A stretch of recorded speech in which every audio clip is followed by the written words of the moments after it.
Hello, Internet viewers! I'm the Fairly OddGamer. Since we covered the main Mario games on the NES, we now dive into the 16-bit era of Mario. You ready to continue our journey, Shadowflare? Oh, you bet I am. Excellent. With that said, Super Mario World for Super NES. With Super Mario Bros. 3 being successful, making a sequel would definitely be a daunting task. No kidding. It takes a lot to look at a game like Mario 3 and say, do it again, but better. And that they did. While Super Mario World first released in Japan in 1990, the year before Sonic, it didn't come to America until August of 1991, almost 2 months after Sonic was released on the Genesis. With it came a new 16-bit console called the Super Nintendo Entertainment System, or Super NES. Yep, this game was a launch title for that very console while trying to compete against Sega. Which makes it probably the best launch title ever. Nowadays, nobody really cared about launch titles because they were more than likely to be overshadowed by later games that would take advantage of the console's capabilities. But this game is nothing like that. This game really shows how hardcore the Super NES can be. But does the game still hold up after over 30 years? Let's find out. And once again, we'll be using the Switch Online version. While on vacation in Dinosaur Land, Princess Toadstool Peach is once again captured by Bowser and it's up to Mario to save her. Done and done. Get used to her getting captured. It happens a lot. Like its predecessor, the game has a map that allows Mario exploration or a way to progress through the game. But unlike its predecessor, the map, for the most part, is intertwined from the main area. I absolutely love Super Mario World's overworld map. Super Mario Bros. 3's worlds always felt kind of disconnected to me. Here, everything being connected makes it feel more like a grand adventure, instead of just being a series of disjointed levels. And we start off with the first area of the game, Yoshi's Island. Gameplay-wise, it's about the same as the earlier titles, but because the Super NES controller has more buttons to deal with, Mario can perform more movesets like the spin jump in which he can obliterate enemies as well as certain barriers. It's also here where we're introduced to a green dinosaur named Yoshi, who tries to save his friends also from the hands of Bowser. Not only can you ride him like a horse, but he can also swallow items and even some enemies with his tongue. While you can't take an extra hit from him, you can also dismount him and leave him behind. It's a sacrifice that one must make. We're sorry, Yoshi! Yoshi went on to be a fan favorite character. It's obvious why. Look at him! He's so cute and eats everything. He's like a giant green puppy. Not to mention, he can also swim underwater and you can even bring him along for more levels. Unlike the later titles. Another feature returning from SMB3 is the ability to carry items and throw them at enemies and barriers. However, in this game, you can also throw them upwards, which is pretty awesome to say the least. Plus, you can hold a backup item if already powered up. Anytime you take a hit, you'll revert back to regular Mario and the backup item will automatically drop down. But you can also manually do so with the select button. At the end of each level, you have to bypass these 2 poles, but by passing through the elevating tape, you can earn bonus stars. Collecting 100 of them automatically transports you to a bonus stage in which you can obtain extra lives by playing tic-tac-toe with items. You'll also find the first of 4 Switch Palaces after finishing Yoshi Island 1. Switch Palace stages come with a pathetically easy stage that may help you out with getting some extra lives.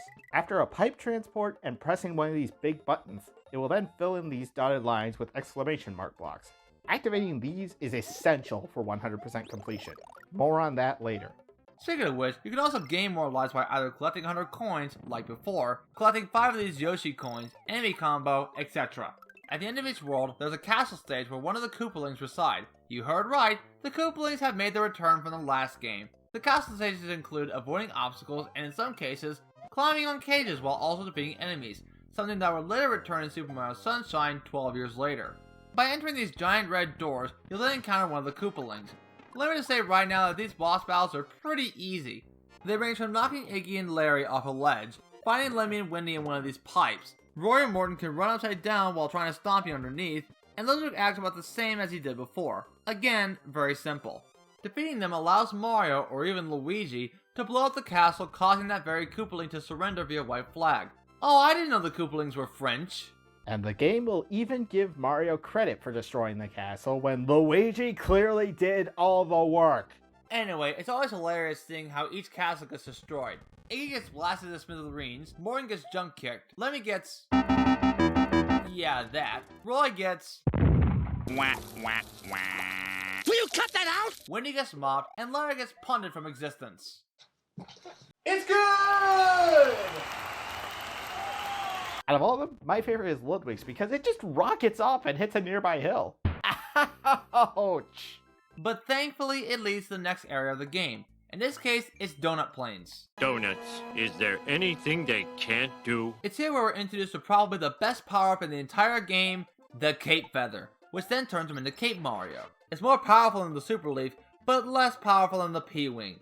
By running at top speed, you can have him jump at ridiculous altitudes, and can even make him fly or even dive bomb acting as a screen nuke.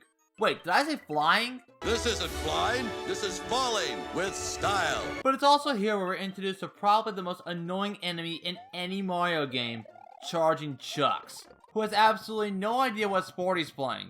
Seriously, he's wearing football gear yet he throws baseballs. Heck, if he were throwing basketballs, then he's literally the Michael Jordan of Mario enemies.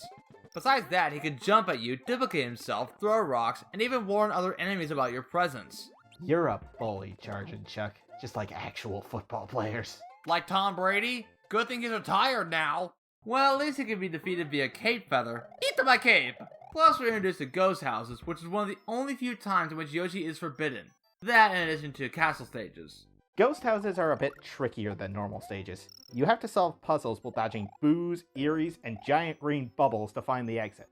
Oh, and did I mention that some of these levels have secret exits? Each stage is categorized with a yellow dot and a red dot. Yellow dot stages only have one exit, but red dot stages contain an alternate exit that can lead to either a secret level or a shortcut within the map.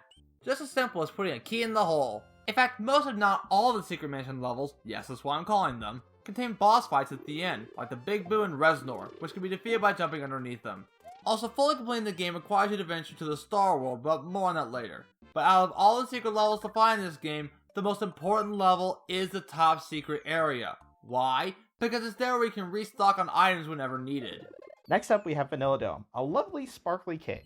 There's two paths you can take depending on which exit you take in the first level. One path takes you through the cave to Lemmy Koopa's castle. The other takes you to the top of the mountain where you get to ride on adorable dolphins wearing goggles. It's the best level ever! We then move on to the twin bridges with butter on top and cheese on bottom. Okay, what? Is this a Mario game or a chef recipe? Who's running this game? The Food Network? What next, a soda level? Oh, you've gotta be kidding me! Well, the only way to reach this level is by abandoning Yoshi in the cheese bridge area. Again, making a sacrifice. Besides having Mario swimming in soda water, we have bullet bill torpedoes provided by Mickey Mouse himself! Yeah, the 3 lines on the glove gives it away. But we now confirm that Mario is officially a Disney franchise. Here's some ideas. Have Mushroom Kingdom be a new world in Kingdom Hearts 5. Or better yet, how about Disney Smash Brothers? Or how about a new Gaming Illusion series? Oh, wait a minute. On that subject, our next stop is the Forest of Illusion. Here you have to find secret exits to find your way out of the forest, as well as find the Blue Switch Palace, the last of the 4, and the Star Road. Moving on to the next area, Chocolate Island. Chocolate? Chocolate! Chocolate! And probably the most convoluted area in the entire game. Why, you may ask? Because while some levels allow you to progress via normal exit, other levels require you to find the secret exit in order to move on. Also, Chocolate Island 2 depends on how much time you have left that depends on whether you get the secret exit or not. Literally, the most cryptic level I've ever had to endure. After Chocolate Island, we have the Sunken Ghost Ship. It's like the ghost houses, but underwater. There's actually a fan theory that this may be one of the Koopa airships from Super Mario Bros. 3. I don't know how true that is, but it's fun to think about. Driving this question mark ball at the end clears the level and gives you access to the Valley of Bowser. Which happens to be the final area of the game. Most of these levels have the cave setting, and Valley of Bowser 2 has this one section in which you have to perfectly time your path crossing before getting squashed, resulting in a life loss. In fact, the last Star World can be found in this area. And while we're at it, let's talk about the Star World. Like we mentioned earlier, at many points during the game, you can find Star Roads that will take you to the Star World. Star World houses some of the toughest levels in the entire game. And similar to Chocolate Island 2, finding the secret exit is the only way to advance to the next level. Or rather, the next Star World transport. By the way, there are times in which hitting a block unleashes a trail of coins that only you can control, and activating the P-switch changes said coins to a path. Finding all the secret exits in the Star World takes you to the special zone in which the levels get even harder, and the level names come from an audiobook about the life of Huxgamr. At first the waves were pretty gnarly, but after enough time had passed, it was time to hit the tubular waves. Whenever I'm out on the waves, I perform tricks that are way cool, but I also do some awesome tricks which gets me groovy. But then I came face to face with a Mondo wave, dude. Luckily, I knew exactly what I had to do. I had to perform the most outrageous trick I've ever done in my entire surfing career, which I did. And that's when I knew then and there that I'd be one amazing, funky surfer. In fact, one of the levels in the special zone, Groovy, is literally the title screen of this game. Completing the special zone changes the entire game to an autumn theme, recoloring some stages and giving some enemies a facelift. Examples include... What? And why is the Pumpkin King's head in this game? Nightmare Before Christmas doesn't come out till 3 years after. This is way scarier than Friday the 13th. Finally, we reach Bowser's castle and... Wait a minute. His castle has a back door? Seriously? Did Bowser really think including a back door was a good idea? Well, thank you, Bowser. I'll take the back door. And Bowser's terrible security takes us right to possibly the coolest fight in the entire series. Right after being guided by a disco ball. But anyway, we see Bowser in the now iconic Koopa Clown car. Oh, and by the way, Robotnik stole this. By 1 year. Bowser isn't messing around this time and will throw Mecha Koopas, giant bowling balls, and fireballs with jack-o'-lantern faces at you. He'll even try to use the Koopa Clown car itself to crush you. Wait a minute, a bowling ball? Clearly somebody missed bowling night. Anyway, after throwing both disarmed Mecha Koopas at Bowser, Incoming! Hey, watch where you're going.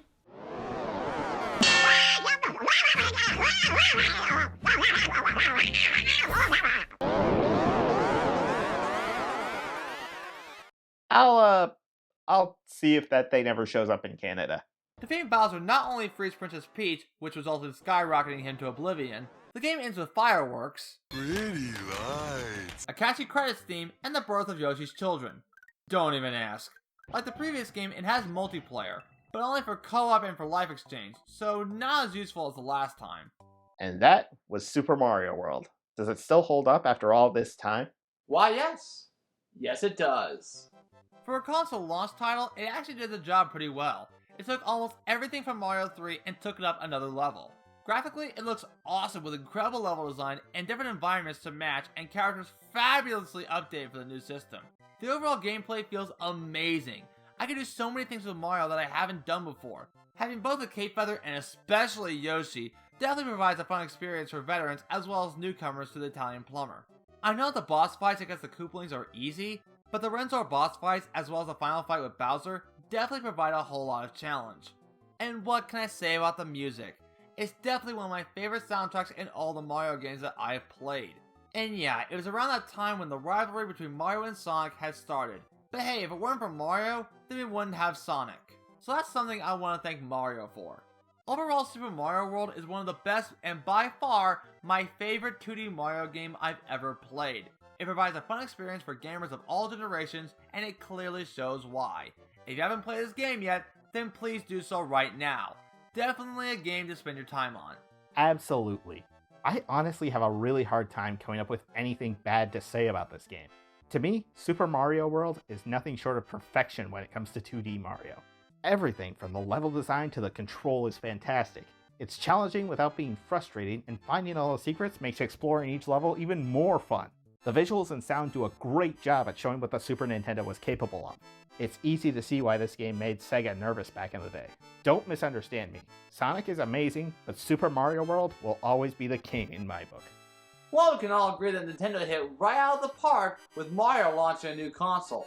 But it wouldn't be until 5 years when Nintendo would make another Mario game for the Super NES.